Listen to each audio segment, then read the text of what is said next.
ভাইয়া ইংরেজি বুঝতে পারি কিন্তু বলতে পারি না, এরকম প্রতিদিন হাজারো কোশ্চেন তোমাদের পক্ষ থেকে আমি পেয়ে যাই। সো আজকের এই ভিডিওতে আমরা জানবো কিভাবে তুমি ইংরেজি শুদ্ধভাবে বলতে পারবে। সো তুমি কি চাও ইংরেজি শুদ্ধভাবে বলতে? তাহলে এই ভিডিওর লাস্ট পর্যন্ত থেকে যাও। স্টেপ নাম্বার 1, ভাইয়া তোমাকে আগে ইংরেজি শুনতে হবে। কেন আমি এই স্টেপটাকে আগে নিয়ে আসলাম? কারণ হলো আমরা যদি আমাদের শৈশবে ফিরে যাই, দেখবো আমরা যখন 6 মাস বা 1 বছর বয়সে ছিলাম তখন আমাদের বাবা মা আমাদেরকে কথা বলতে শেখাচ্ছিল। আমরা আমাদের বাবা মার থেকে কিভাবে কথা বলতে হবে সেটা শুনেছি। আমাদের বাবা মা আমাদেরকে বলতো বাবা কথা বলো, বাবা আম্মু বলো, বাবা আব্বু বলো। এরকম করতে করতে 1 বছরের মাথায় গিয়ে আমরা আব্বু বলে রেখে ফেলেছি একদিন। সেম জিনিসটা আমরা ইংরেজির ক্ষেত্রে করব। আমরা যত বেশি সম্ভব ইংরেজি শুনবো। শুনতে শুনতে আমাদের এমন একটা টাইম চলে আসবে যে আমরা ইংরেজি শোনাতে অভ্যস্ত হয়ে যাব এবং একদিন হঠাৎ করে দেখবা তুমি ইংরেজি বলতে পারদর্শী হয়ে গেছো। সো স্টেপ নাম্বার 1 হলো আমাদেরকে আগে ইংরেজি শুনতে হবে। স্টেপ নাম্বার 2, আমরা যেটা বলেছি সেটা হলো আমরা ইংরেজি যত সম্ভব শুনবো। এবার তোমরা আমাকে একটা কোশ্চেন করতে পারো, এবং আমি জানি কমেন্ট সেকশনে অনেকেই এই কোশ্চেনটা করবে যে ভাইয়া আমি ইংরেজি কি শুনবো। এখানে আমরা বলবো হলো তুমি তোমার ইন্টারেস্টের জায়গা থেকে ইংরেজি টপিকগুলোকে তুমি চুজ করতে পারো। ফর এক্সাম্পল আমার জন্য আমি ইংরেজি কার্টুন দেখতে খুবই পছন্দ করি। তোমার জন্য হতে পারে তুমি ইংরেজিতে ক্রিকেট শুনতে খুবই পছন্দ করো বা ইংরেজি নিউজ শুনতে খুবই পছন্দ করো। যেটা তোমার ইন্টারেস্টের জায়গা সেটাকে চুজ করো। বাট ভাইয়া এখানে একটা মজার বিষয় হলো আমি তোমাকে কখনো চুজ করে দিতে পারবো না যে তোমার ইন্টারেস্টের জায়গাটা কোনটা।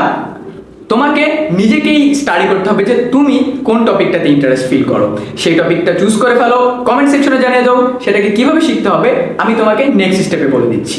স্টেপ নাম্বার 3টা খুবই ক্রুশাল, এবং স্টেপ নাম্বার 3তেই ম্যাক্সিমাম স্টুডেন্ট বলবে কি ভাইয়া এই পার্টটা আমার জন্য না, আমি এই পার্টটা স্কিপ করব।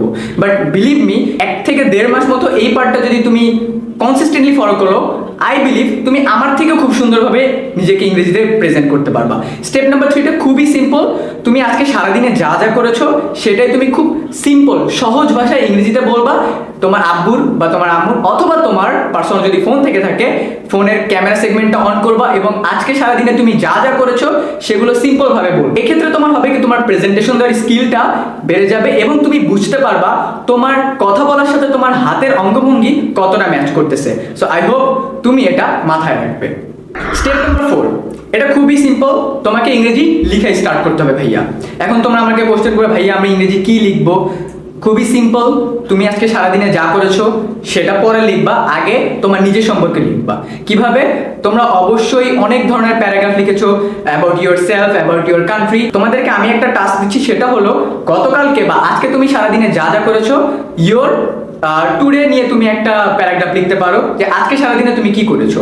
এক্ষেত্রে তোমার হবে কি তুমি যত বেশি লিখবা তত তোমার হাতের লেখার স্পিডটা বেড়ে যাবে এবং তোমার ইংরেজি লেখার দক্ষতা ডে টু ডে বাড়া শুরু করবে। এই ছিল আমাদের ইংরেজি লার্নিং এর টপ 4টে স্টেপ। তোমরা যদি আমার ইংরেজি লার্নিং এর পার্সোনাল এক্সপিরিয়েন্সটা জানতে চাও তাহলে অবশ্যই কমেন্ট সেকশনে জানিয়ে দিবে যে ভাইয়া আপনার পার্সোনাল ইংরেজি লার্নিং এক্সপিরিয়েন্সটা আমাদের সাথে শেয়ার করবে। আই হোপ নেক্সট ভিডিওতে তোমাদের সকলের সাথে দেখা হচ্ছে।